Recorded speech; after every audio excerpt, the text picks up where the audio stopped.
Welcome to Getting to Know You. I'm your host, Eman Tuzman-Eagan, and I'm happy to welcome you to this podcast where we get to know members of the Berkshire Hills Music Academy community better.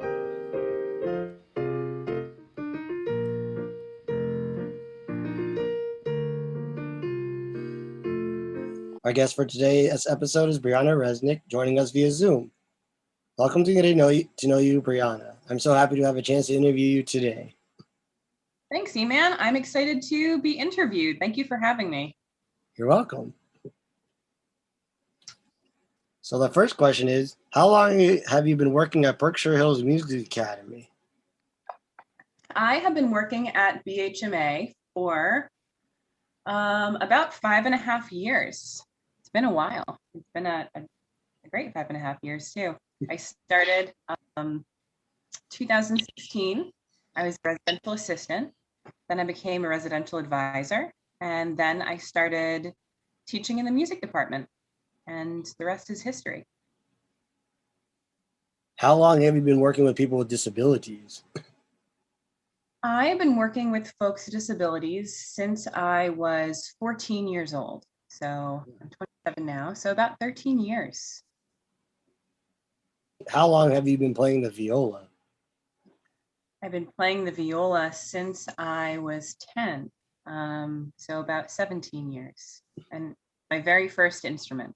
I took piano lessons for a little bit when I was 6 and 7 years old, but it didn't, the piano didn't interest me very much when I was really young. I didn't get very interested in music until I started playing viola when I was 10. I'm sure you get this a lot, but what is the difference between the violin and the viola? Yeah, it's a big question. So the violin and the viola are really similar. So the violin it's smaller and it has a higher range. So it has a high E string, which is the highest string out of the 4 strings that it has, G, D, A, and E. The viola plays a perfect fifth down from the violin. So it doesn't have that high E string. Instead, it has a low C string. So the viola is bigger in size. It plays lower. And it has kind of just a deeper and kind of a darker timbre, a deeper, darker voice. The viola is kind of an interesting instrument too, in that it's acoustically imperfect. The violin kind of has this portion that lets it resonate and play in such a way that just is kind of perfect for the size that it is and the pitches that it plays. The viola is it's just bigger, and there's no full size viola. There are violas that are a bit bigger and a bit smaller, and it's acoustically imperfect. So you need to work a little bit harder to get it to play, especially up high, and it has like a grumbly sound way down low. I'm not familiar with the viola that much. My sister played the cello, so I'm familiar more with that instrument. Yeah. My sister played the cello for a little bit, so I know that you play the string and that you pull out the string and it rests between your legs, and you play a bow, and that's the gist I know of the cello because my sister played it for a little while. So she explained the cello to me. So that's the instrument I know, the closest instrument to a viola that I know. Yeah. So a lot of people like to think of the viola as kind of being right smack in between the violin and the cello. So, and all of these instruments, they function the same way. I mean, the cello, it's so big that you can't obviously hold it beneath your chin. Nope. But they all function the same way. You've got a bow that has horsehair, and you pull that horsehair across the strings made of metal, and it makes the strings vibrate, and then the body, the wood body of the instrument resonates, and then sound goes through the front, goes through the F holes, which are these holes that are at the front of the instrument. It makes beautiful music. I think so too. The Cello makes beautiful music. I love listening to cello music. It's a peaceful sound. Yeah, all Beautiful three of music. them are wonderful in their own way. Hmm. They're all beautiful instruments, in my opinion. What is your favorite song to play with the Piner Valley String Band, and can you tell us about how you formed that band? Yeah, definitely. I'll answer that second question first. I formed that band a little bit after I started working in the music department. Jacob Bernstein and Andy Anderson asked me if I would play some bluegrass music with them. They were very, well versed in the bluegrass genre. And I said, well, I don't really know a lot of bluegrass, but yeah, I'll play with you guys. That sounds like fun. Shortly after, Adrian joined us, Adrian Salmon. So all BHMA music folks. And then we also eventually recruited Jack Corbett, who doesn't work at Berkshire Hills, but plays bass and is a music teacher in Framingham. Yeah, Adrian told me about him a little bit. Yeah. He's your bass player? He is our bass player. Yeah, he plays the double bass, which is another violin family instrument. And yeah, then I just kind of that was kind of how I first started really getting into the bluegrass genre, actually. It inspired me to listen to more bluegrass and to start, like playing more in the bluegrass style. And then, yeah, I guess the rest is history. We've just been playing together for several years, and we started playing at some local places in the Valley and a little bit farther in Massachusetts. And it's just fun. It's fun to make music with folks who are great musicians, but who are also friends. I'm really, really lucky. As far as my favorite song to play, that is a really hard question because it changes. Because the music that we play changes. So I don't know if I can narrow it down to one. We play a lot of kind of traditional bluegrass tunes. And we play a lot of tunes that aren't traditional bluegrass tunes, but that we have arranged and reworked in a way to make them bluegrass tunes. So when we first started playing, Adrian and I, we arranged the song Creep by Radiohead, and then we brought the rest of the band in to kind of make it a shuffly, bouncy bluegrass feel. And so that one's really, really fun. I know that a lot of folks love the Cantina Band song that we do from Star Wars. Ben just wrote that. Yeah, we made that one fiddly and bouncy and bluegrassy too. So yeah, there's so many that I love. I think my favorite thing is to just be able to do such a wide variety of music. Traditional bluegrass and more contemporary bluegrass and songs that originally weren't bluegrass, but we've redone them, recreated them in a way that makes them bluegrass. And I think that people get really excited when they hear a song that they're familiar with being played in a way that they're not familiar with. So, hearing a song by Lake Street Dive, for instance, that's, usually more bluesy and maybe folky. Suddenly hearing it in a bluegrass context. That's, I think, exciting for our listeners and really fun for us as musicians. You have a degree in classical music, performance, and communication disorders from UMass. Can you tell us about your experience there, and how do you think it helped you with your job at BHMA? Yeah, definitely. So one of my degrees is in classical music, so classical viola. I studied viola classically for 5 years, so I played a lot of classical repertoire by, Brahms and Bach, big classical names that I think a lot of folks would recognize. And when I was there, and also after college, I kind of slowly came to realize that I loved the viola. I love playing it. I love the sounds that that it makes. And I enjoyed classical music, but I found that classical music wasn't a genre that excited me as much as other genres. And I also found that I loved performing, but I didn't necessarily want a, a, a performance career to be the big main thing that I wanted to do as my profession or as my career. I really wanted to do something that allowed me to help people more directly, and work directly with people. And I knew that because I had been working with folks with special needs and disabilities since I was in middle school and high school. I really enjoyed working at a camp for folks with disabilities when I was younger.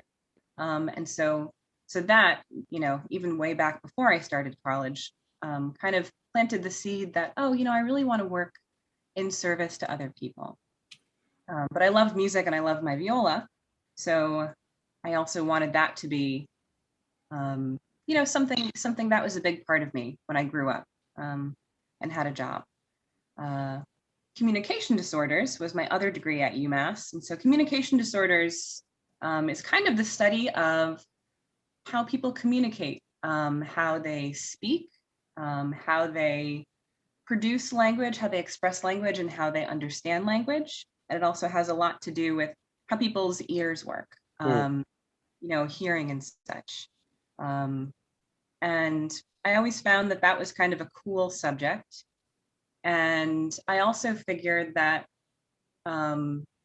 studying that and pursuing that degree would help me, would just give me some of the skills and some of the knowledge that I might need later down the road to work more effectively with people with disabilities or, people with different needs. You're also currently pursuing a master's of arts in clinical mental health counseling with a music therapy specialist at Leslie. Can you tell us about the program and what you hope to do in the future? Yeah, so right now I'm about to finish my third, or not about to finish. I just finished my second year of my master's. Congratulations. Thank you so much. I'm about to start my third and final year. And so, after I finish school, I will be able to pursue my LMHC, which is my licensure in mental health counseling. So I'll be able to be a therapist. Like Mary. Sorry, say that again? Like Mary. Yeah, exactly like Mary. That was Mary Marcassani. That's the licensure that she has as well, and the master's degree. So I'll be able to work as a therapist, a talk therapist.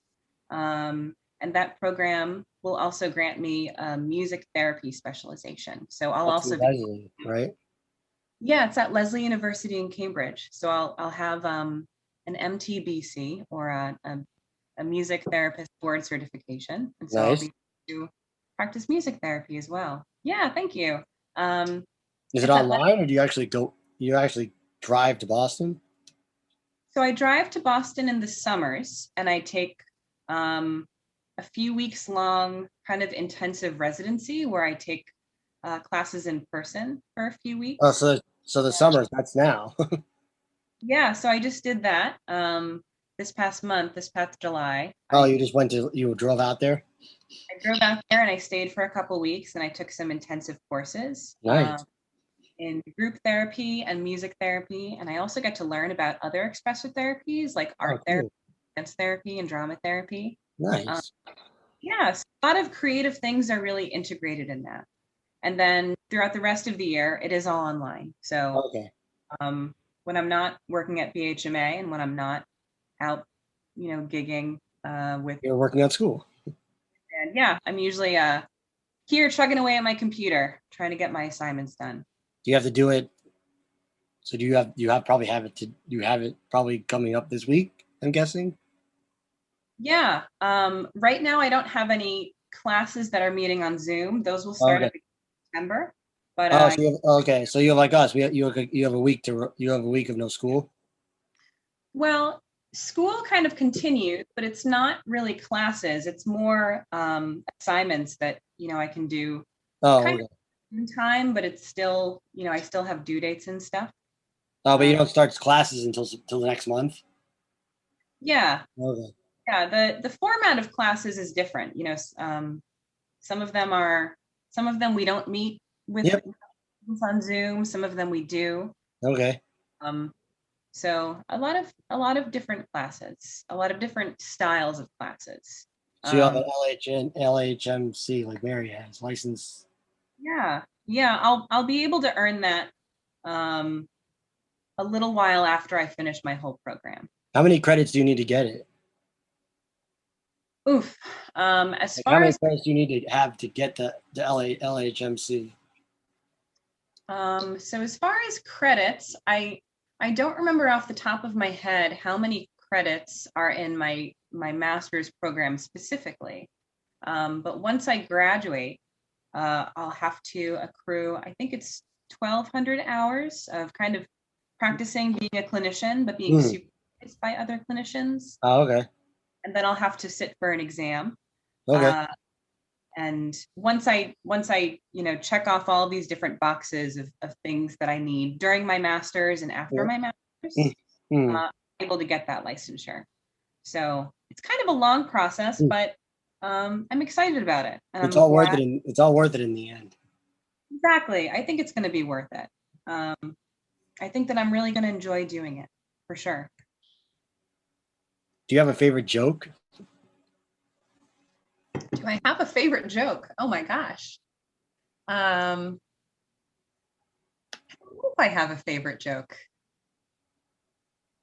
Not now. Do you have any suggestions? Any recommendations? I have one. Yeah, go for it. How do you, this is actually a good one for you. How do you, because you just went there. It's how do you reward the dentist? How do I reward the dentist? Um, I don't know. How do I reward the dentist, man? You give her a plaque. Oh, that is good. I You, should, like that. you just went to the dentist. You should have told her that. You should have told that one. Sitting in the chair. No, with all of those tools in my mouth. What is a I dentist's favorite time of day? What is a dentist's favorite time of day? I know Ben knows this answer. He just I, signals it. I'm stuck. What is it? Tell me. Tooth hurty. Oh, that's good. I like that. Man, you have a lot of dentist jokes just ready. I read on your biography on the BHMA website that you enjoy playing tabletop games. Do you have a favorite game to play? Oh gosh. Yeah, I do enjoy tabletop games. I love role play games. I play Dungeons and Dragons with my friends sometimes. I've done, I play that too. yeah, it's so much fun. I just started playing it. Yeah, oh, that's wonderful. I enjoy the creativity Hmm. aspect. Being able to just create characters and create worlds and create adventures, and kind of having rules, but being able to bend them and coming up with kind of creative solutions within those rules. Hmm. So I love that. There is a game that my roommates and I have been playing lately. It's called Camel Up, Hmm. which is just a fun board game that has to do with like camels that are racing, and you have to bet on who's going to win and who's going to lose. Okay. Um, I love deck builder games. I love the game Quirkle. I don't know if you've played that one, but What's it called? it's called Quirkle. Never heard of it. Quirkle. Never heard. Got all of these different tiles that have different colors and different shapes on them, and it has to do with lining them up in certain ways and scoring points. Yeah, I love a lot of tabletop games. Cribbage. I like to play cribbage. Um, yeah, I'll try all of them. You ever played Settlers of Catan? I have played Settlers of Catan. I haven't My played brother that one. loves. My brother loves that game. It's his favorite game. Yeah, that one's fun too. He also likes Stratego. Stratego is fun. Yeah. I feel like sometimes the tough thing with board games is, because you can have board games that can last, a half hour, and then you can have games that can last like 4 hours. Like Monopoly. Exactly. So the trick with board games, I feel, is to kind of figure out what's going to be the perfect game for everyone that you're playing with right now, because not everybody wants to start a 4-hour board game, especially when you want to go to bed in 2 hours. Yeah. Definitely learned that the hard way. Yeah, that's another great thing about board games is there's so many different ones. Yeah. And there's different ones for people who want to be really strategic and take a long time playing and really get into it. And there are also great board games for folks who might not want to memorize a whole rule book and might want kind of a lower stakes, shorter length game. For sure. Yeah. If you could play alongside any musician, dead or alive, who would it be and why? This is probably my favorite question out of all. Oh man, that is a hard question. Any musician, dead or alive? Well, I love Lake Street Dive. I think that they are just such a tight band. They just harmonize so well, and just the sound that each individual musician makes, but also the sound that they themselves come together to make. It's just so skillful, and it just sounds so good. I would love to jam with some of those guys. I would love to jam with a really big bluegrass band. So, like Yonder Mountain String Band would be so fun to play with. Let's see, the Steep Canyon Rangers would be a blast to fiddle with. They'd probably play all over me because they're masterful at that kind of thing. But in a way I'm not. I also really love electronic music artists. There are some DJs that they have, electronic music that they've made already that's pre-recorded and not live, but they play it and they get up on stage and while that pre-recorded music is happening, they get up and they play their instruments live. Wow. Improv over that kind of stuff. So Grizz is one musician that I really enjoy who does that. Who? His name is Grizz, Griz. And he plays electronic dance music. He makes it, but he plays saxophone live very, very well.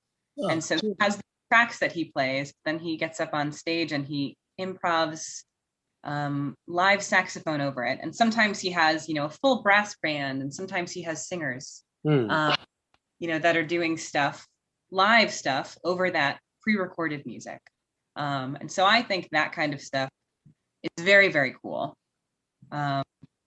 So yeah, any of those folks, I think that would be a blast. Where did you grow up, and when did you move to the Valley? I grew up in Warwick, New York, which is a town in the Hudson Valley in New York. And I moved to the Valley after I graduated from high school. I went to UMass Amherst, and I love it here. So I've stayed.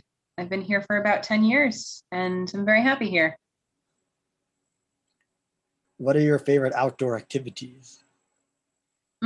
I love to be outside in general. I love to run.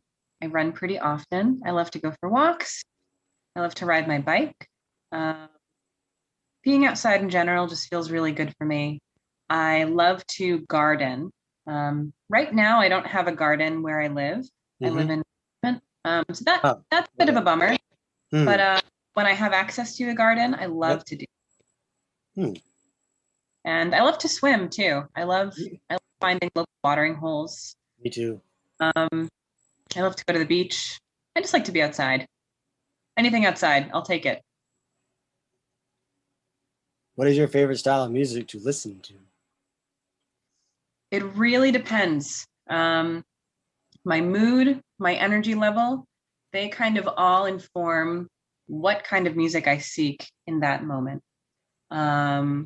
So sometimes I love to listen to really energetic music. So maybe something electronic, maybe something bluegrass that's very high energy and very fast moving and very full. I really enjoy that stuff. I also love folk music. Something that I've really been enjoying when I'm doing work, whether it's BHMA work or school work, is like, I don't even know how to describe the music, but kind of lo-fi electronic that's very very supportive music and very not super busy, not super energetic. Um, that kind of stuff is stuff I really enjoy when I'm trying to focus or be relaxed. I also love disco. I love some oldies tunes. So yeah, I think it really depends. My mood informs what kind of music I seek in that moment, and at the same time, the music that I listen to definitely informs my mood and how I'm feeling. Do you have a favorite musical artist? That also changes, I think, from day to day and from moment to moment. I love Street Dive. Lately, I've been listening a lot to the Wood Brothers. I really love Odessa. They are an electronic music duo. I love the Village People. They're the folks that do the YMCA. Very fun. I love those guys. Um, who else? Who else? I've been listening to an artist named Alt J a lot lately. I love Weezer. Ken's like, yeah. Huh. So yeah, that's a short list. What is the most rewarding experience you've had at BHMA? Oh man, how to pick one? I know. Well, I I have loved teaching vocational bands. I've been doing that since I started working in the music department. I love having a group of students together who are all really diverse as far as their musical abilities and the instruments that they play and what they can offer musically. Um, and getting a big group of folks like that together to all collaborate on one program of music that we then take into the community. Um, Performing music is so fun. It's a great experience. My bands, I can tell, are very proud sometimes well, not sometimes, but you know, they're so proud in general when they get to perform. And the elders that we go to visit in assisted living communities and nursing homes, uh, they love seeing Berkshire Hills bands. They're overjoyed, seeing students come in who are so talented with such positive energy, just perform great music and really enjoy the music that they're performing. And so to see my students, my bands, make that great music happen, and enjoy performing, and then to see the elders really enjoy, both listening to the music and seeing the music, but also just meeting students that are in these bands and talking to them. That is something really cool. I think that's one of the most special things that we do at Berkshire Hills, in my opinion, is vocational bands that go out to places in the community and places where seniors and other folks live, and watching kind of the positive impacts that that these bands have on those people in those places. That's the biggest thing that comes to mind. There have been a lot of really rewarding things about my work at Berkshire Hills, but that's one of the biggest things, I think. If you had a superpower, what would it be and why? Oh man, to never hit a red light, to never get stuck in traffic. I know that lots of people will probably say flying. That would be pretty cool. Flying's pretty tied, but just thinking about how often I've been stuck in traffic or stuck at red lights lately. I think my ability to bypass those things, that's what I'd choose. And I'm sticking to that. When did you know you wanted to work with people with disabilities? I had a really strong hunch when I was 14, that was my first experience working with folks with disability, as I was working as a camp counselor at a camp called Camp Sunrise in Warwick, where I grew up.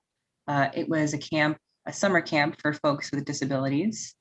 And after that experience, I had a really strong hunch. Okay, I really like this. I think this could be the thing that I can do for my career when I grow up that would make me really happy and really fulfilled.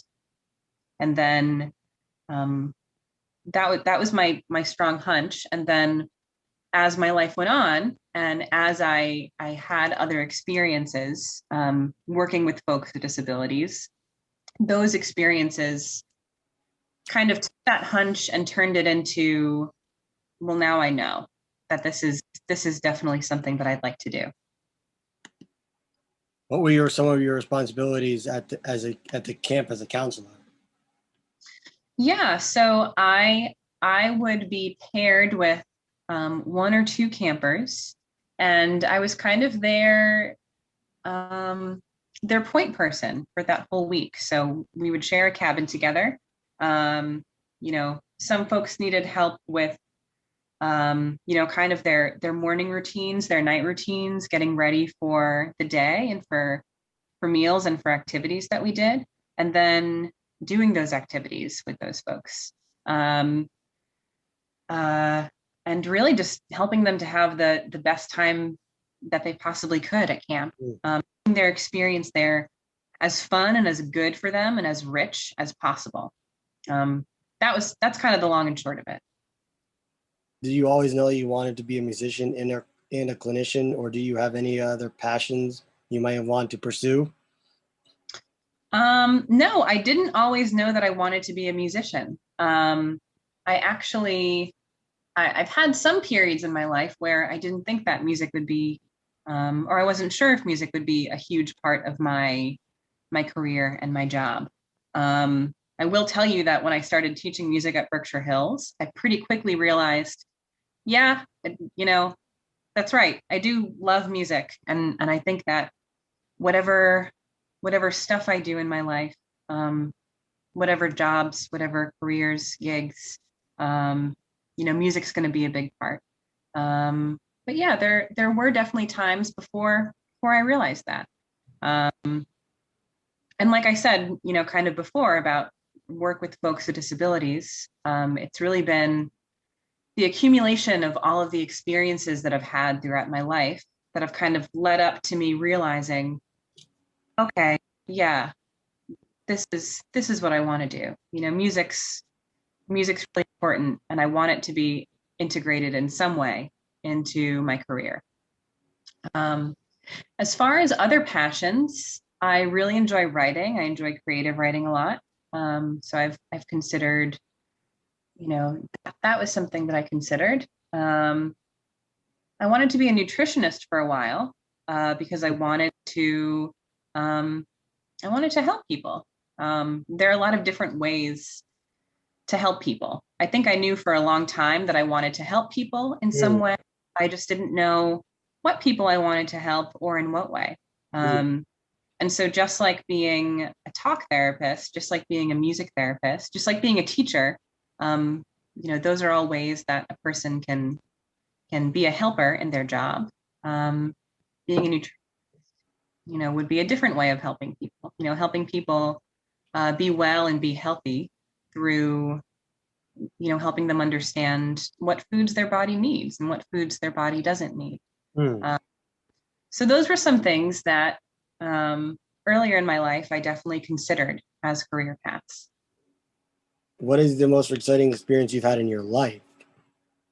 The most exciting experience I've had in my life? Oh my gosh.